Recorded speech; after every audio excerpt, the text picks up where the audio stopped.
Hello, welcome back to the Desk Corner and welcome to my very late October art challenge video.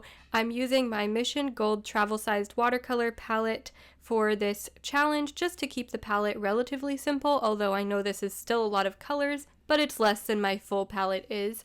I'm also just using a mix of watercolor brushes. I have some Grabie brushes, I have a silver black velvet, a couple of squirrel hair brushes, just an assortment really. And the prompt I'm using is from a painted page. I'll link that website and the prompt down below. And thank you to Danielle for letting me use this for my video. Let's go ahead and jump straight into it because boy, there is a ton of footage to get through here. And that is part of the reason why this video is coming out so late. We are already into November. I finished the actual prompt list a couple days late, but the main problem was that I had a huge pile of footage to go through and edit, and it caused some issues with the hard drive on my laptop, which I then had to restart editing a couple of times.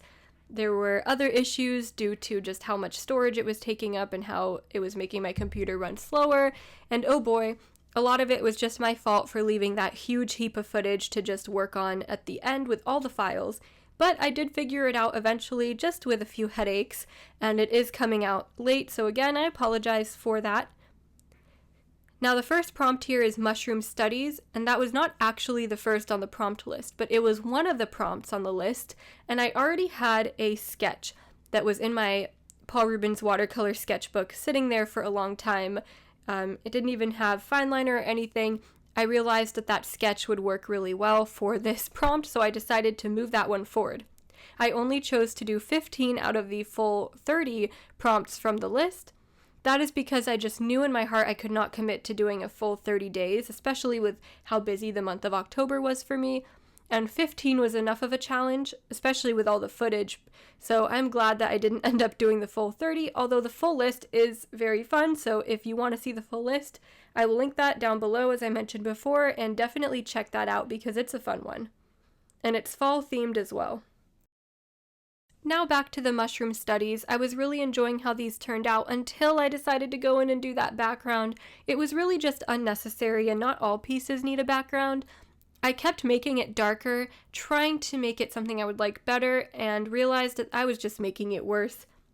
I preferred how they looked with the white background, to be honest, but I just kept overdoing this, and so I wasn't fully satisfied with how this first piece turned out, but at some point I just had to let it dry and accept it as is.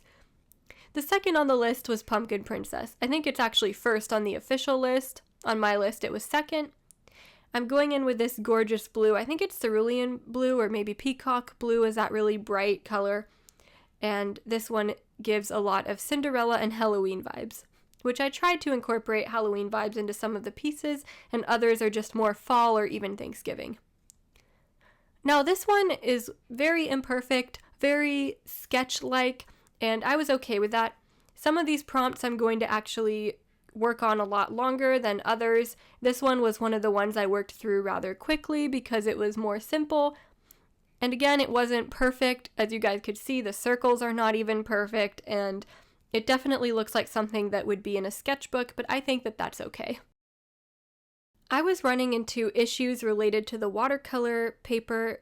Either it's because of the sketchbook itself, or maybe just because the paper is hot pressed, but I was getting that annoying border around my pieces a lot, and I was just struggling a little bit because I find hot pressed watercolor paper to be more difficult to paint on than cold pressed.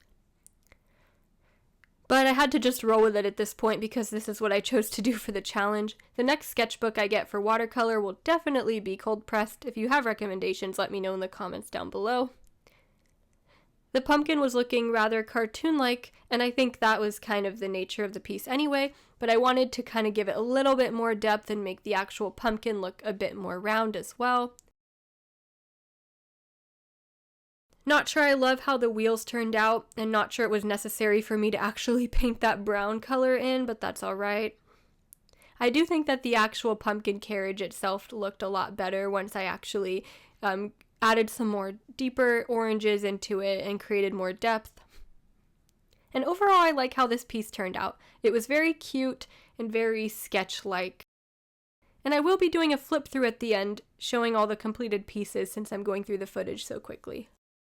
Next we have leaf studies, and I decided to do a wet on wet technique despite me having difficulty with this paper. So I pulled out a big flat brush and just coated the paper with a layer of water, and then went ahead and dropped in all the gorgeous yellows, oranges, and reds. I was so excited for this one, and I had something really envisioned for it. Watercolor looks so pretty when it's still wet and you're using the wet on wet technique and just watching it kind of do its own thing. Once that dried, I went in with a smaller brush and just started to fill in the leaves. I didn't really have a plan on how I wanted the leaves to look though, so the first one I did looked a little bit boring, and then I decided to try and spice it up a little bit for the other ones. You'll see me add some green, and once I did that I realized it would have been a little more fun if I had green edges on all of these leaves. Oh well. Sometimes a little more planning is required, and I just become impatient and jump right into it instead. Once that layer dried, I went in with a thicker fineliner to outline the leaves and just make them pop a little bit more against the background. I was so happy with how that one turned out. It was one of the most fun ones that I did. Next, we have dried sunflower, and you guys can see that the border that I have around the paper from the leaf studies piece was seeping through. Oh, that was so annoying. But I decided to just go with it and create this old sort of like very old yellowed paper look. So for the background, I just went in and made it look very frayed, which goes along with the theme of a dried sunflower anyways. Still though, even with me adding in that background, I am not sure I entirely like having that thick border around the piece. I did struggle with the greens in this palette. The palette comes with sap green and a yellow green that's very light, viridian, and bamboo green. I wish there was a deeper green included. I felt like viridian and bamboo green were more on the blue side, and then the lighter greens were just very, very light. So I ended up mixing a lot, but it would have been easier if I had at least one darker or deeper green as well. But part of the purpose of using a slightly smaller palette is just to practice mixing anyway, and that was part of the challenge. Also, in one of my goals. When everything dried, I went in with a fineliner to add some more shadows and line work, a bit of hatching, and also some dark edges on the ends of those poor dried sunflower petals. And I do like how it turned out, despite just the background being annoying and not cooperating with me. The next prompt was traveling owls.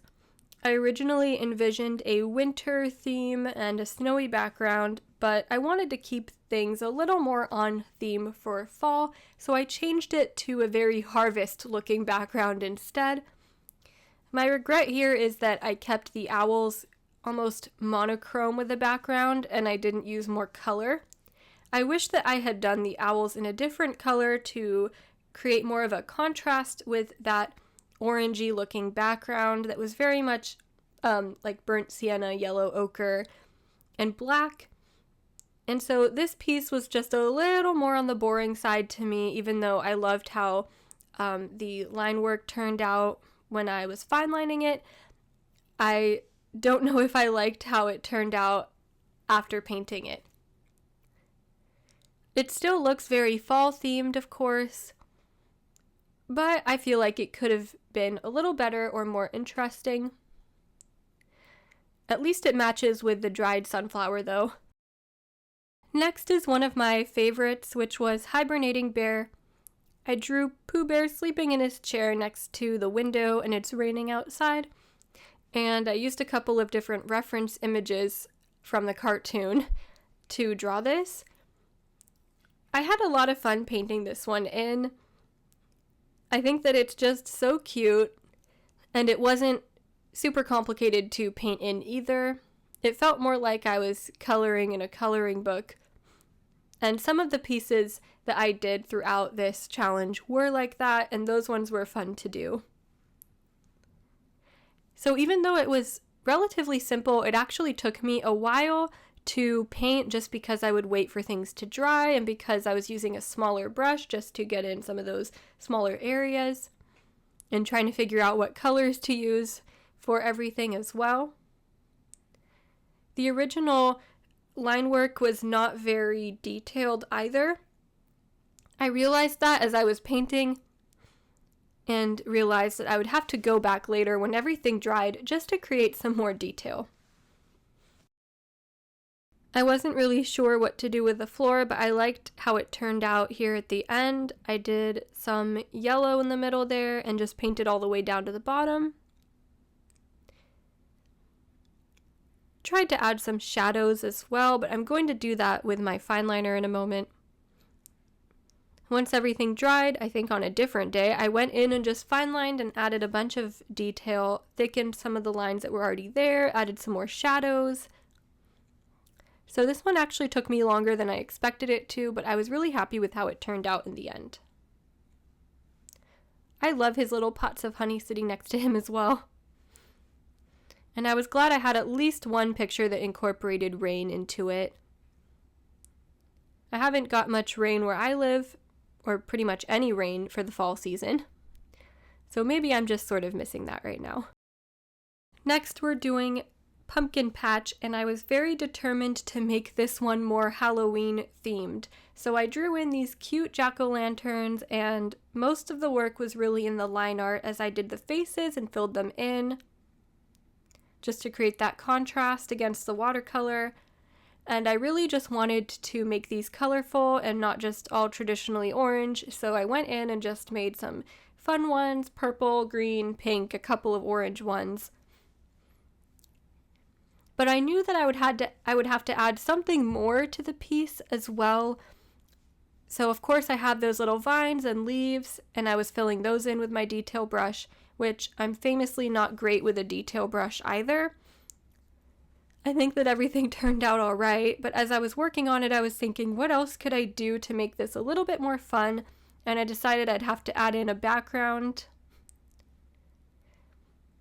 And I wasn't really sure what to do for the bottom, so I added brown just to kind of match with the bare piece that was next to it, and then I decided to do more of a night sky background. I didn't want it to be completely black though, I wanted it to be a bit more purple.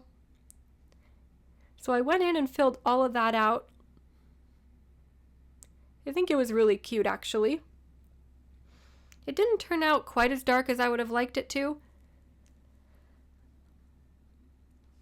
I then went in and did a few more details, added some more, I guess, shadow work with the fine liner at the bottom instead of just making the actual paint darker, and used a yellow acrylic marker to create that light in the white spaces in the internal part of the pumpkins. I still thought it was missing something, so I added even more detail with the fine liners.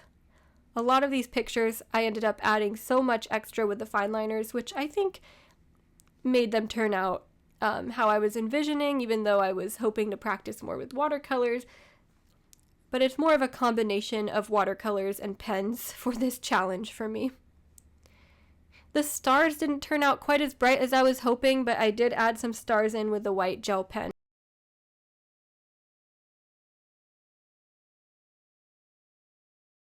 The next prompt was Black Cat, and this was a really fun one that turned out to be another one of my favorites out of the bunch. The first layer looked more like a galaxy cat. It was very pink and purple, but I knew I had to do multiple layers just to get that depth. The second layer was some more darker blues, and you guys can see at the bottom that annoying sort of, I don't know what you would call it, weird texture at the bottom, creating that border, which was really not fun for this piece in particular.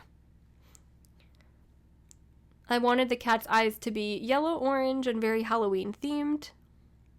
And the fine lining around the mouth was kind of a mess, so for now I just kind of painted in and decided I would fix it and worry about it later. So again, it currently looks like a galaxy cat. But then I started to go in with the really darker black mixed in with some other colors just for those final layers. And even then I had to do multiple layers to achieve the level of deepness and darkness that I really wanted out of that black. I struggle with this with watercolor, really getting that deep color that I want to for some pieces, and it takes me quite a few layers. I was worried that this would create some issues with the other side of the paper just because of how many layers I was adding on, especially with this paper. So now you guys can see that the cat is actually starting to look like a black cat finally after all of those layers. Although I am glad I did all those under layers because it makes it look a lot more interesting. I thought that the tongue was so silly for that one too. And I wanted the background to match the eyes. There's definitely a theme of that yellow-ish orange background for a lot of these pieces, but that's okay. And then I go in with the gel pen, just trying to, of course, once everything dries, just trying to add in those details, whiskers, etc., highlights. You guys can see that I'm doing this slightly out of order.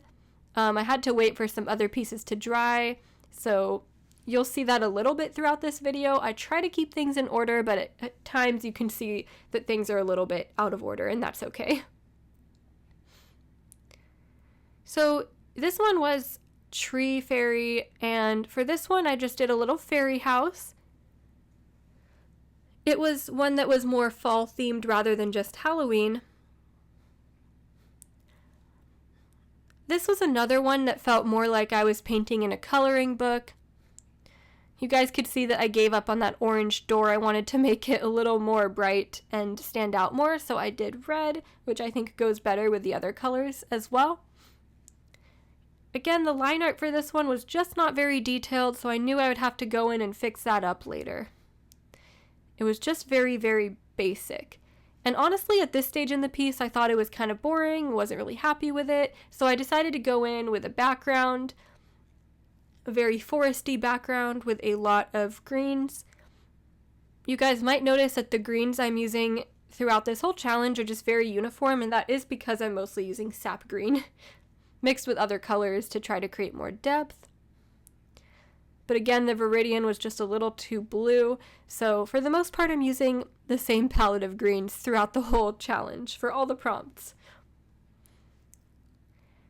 I fine-lined at the end just to make, I guess, everything a bit more detailed, but I still wasn't super happy with this piece. I did like how the little trees turned out in the background though.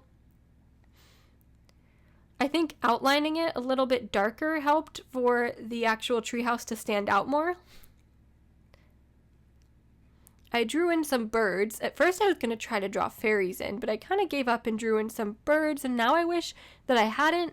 Not really sure I like that there, but that's okay. Skipping ahead, we're going straight to floating candles because I didn't want to press that page down as the other piece was still drying. I was excited for this one because it was mainly just a background. Backgrounds are so fun to do, and it was another night sky. I did a lot of line art for this one. I already filled in the tree with black, and I already fine-lined everything, so really the only main thing to do was create that night sky. I really like the blues and the purples that come in this travel set. You guys could probably see that border still. It was so annoying throughout this entire challenge. Once the background dried, I decided to just leave it at that and not add more layers to it. And then I thought that maybe the tree branches could use some highlight, so I went in with a white gel pen to do that. Still though, I felt like the floating candles were kind of lackluster, so I was thinking about what exactly I should do to make those pop and stand out a little bit more. The white gel pen goes over the ink way easier than it would go over the watercolor. So now I'm going in with my gold pen, and I think this is the Uniball gold pen if I'm correct. I have to double check though. I also have a silver one for the moon just to create some more sparkle and make it more interesting. And as that one dried, I went on to Magic Tea, which was the one before that I was supposed to do before that. I wanted to do another wet on wet technique here. This was obviously very Aladdin inspired, and I was so happy with this first layer, but I felt like I just added in too many details afterwards and kind of ruined it. Let me know what you guys think as I continue. I really like the background. I think that turned out really great despite the annoying border around it as well. But I thought the background was really fun, and so were the colors in the lamp. Although I couldn't really get that smoke effect that I was hoping to get. Well, I guess it wouldn't be smoke, it would be steam. So then I went in and tried to add some more details with the fineliner, and this is where things kind of went amiss. I liked some of the detailing I did, but then I started to just overdo it. Sometimes it's hard to tell where to stop with a fineliner. I could just keep going and keep going. So I added in more and more details, started adding some shadow, which I don't think that was a good idea. Especially on the handle and the spout, there was really no need for me to add anything to that. So I just wasn't super happy with this one. I did add some highlights with the white, although they didn't really turn up very well. And I'll go back to that one later, I think. So now I'm moving on to Raven Queen. I didn't really make it into a queen, it just turned out to be a regular raven. But the raven has a lot of really pretty colors that you'll see as I layer, just like the black cat. So I guess it's kind of a Raven Queen. I was doing so badly with keeping things within the lines. I'm not sure if it's because a lot of these I had to do at night, and so I just wasn't seeing things as well. But oh my goodness, even with the detail brushes, I was having a hard time staying within the lines for a lot of these. And this is where we go a little bit out of order again, because I had to wait for layers to dry, so I'm starting that forest path painting. I just knew that one was going to take me forever because of all the trees and the layers and the background, or I guess the ground and all that, the pathway. So I decided to get started on that. Doing a wet on wet technique for the trees and just making this very autumn themed. I originally thought that this one and leaf studies were not going to be quite as fun and they were going to be boring just because the way I drew them in was so simple. But I ended up having some of the most fun with those ones just because of using the wet on wet technique and seeing what the colors would do, how they would blend into each other. I painted in that path and just sort of dropped in any fall colors that I could into the foreground there. Still having trouble keeping everything within the lines though, which is pretty funny and ironic. So even though I thought this was off to a more of a boring start, I really liked how it was turning out, and I was liking it more and more the more layers that I added and the more that I actually filled in.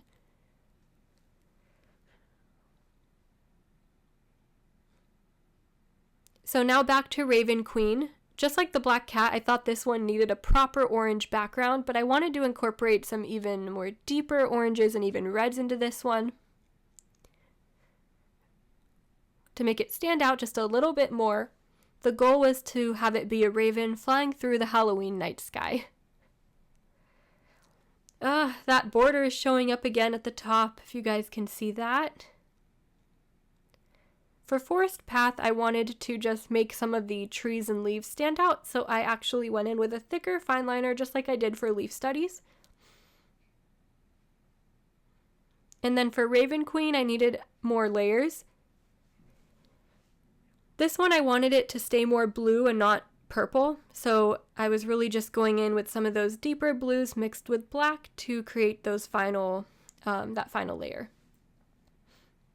When that all dried, I fine-lined it again just because some of the paint went a little bit out of the lines and the fine lining was not great. So I went in just to make it more crisp and sharp. I was so tempted to go in with a white gel pen and add all sorts of highlights to the raven, but I ultimately decided not to because I felt like I was overdoing it with pen and gel pens a lot throughout the challenge. So I just used the gel pen on the eye, but it is something I might go back to later if I really want to. Next is Moth Studies, another one of those very detailed pieces that I'm really just going in with a small detail brush and filling in. I liked the line art on this one, but in execution, not sure I actually enjoyed painting them in quite as much. Part of it was because I decided to use up the colors on my palette. My palette was a huge mess at this point, and I felt like I was wasting a lot of paint.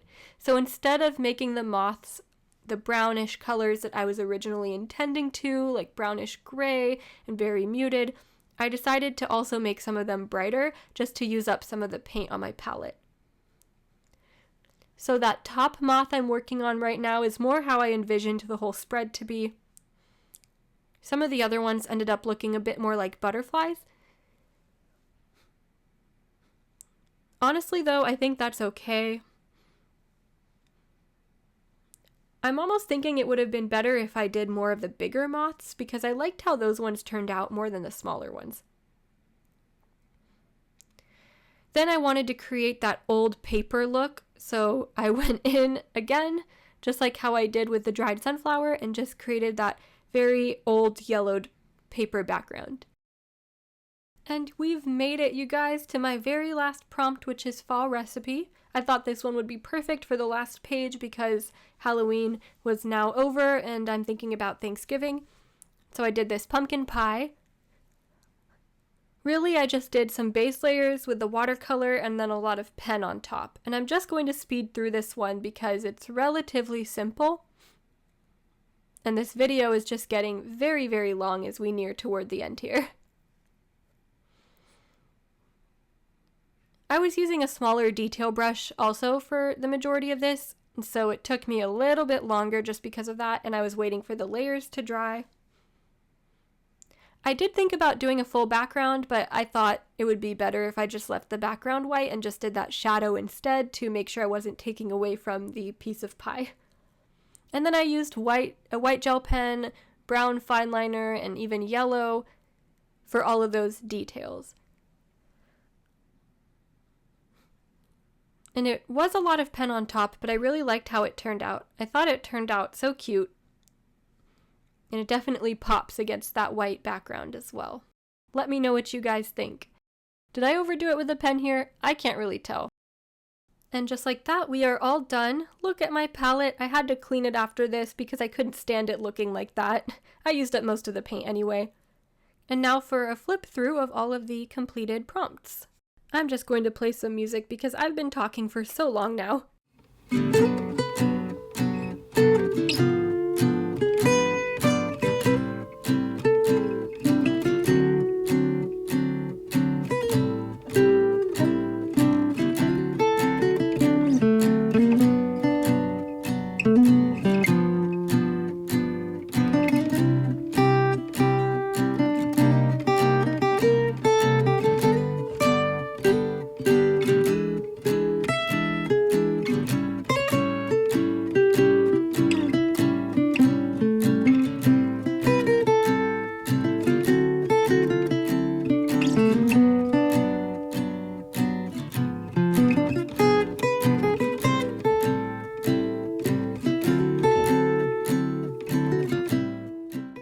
That was everything. Let me know which one was your guys' favorite. Thank you so much for watching as always. Sorry again about this very late video, but I'm just relieved to get it out to you guys and be done with the challenge as a whole.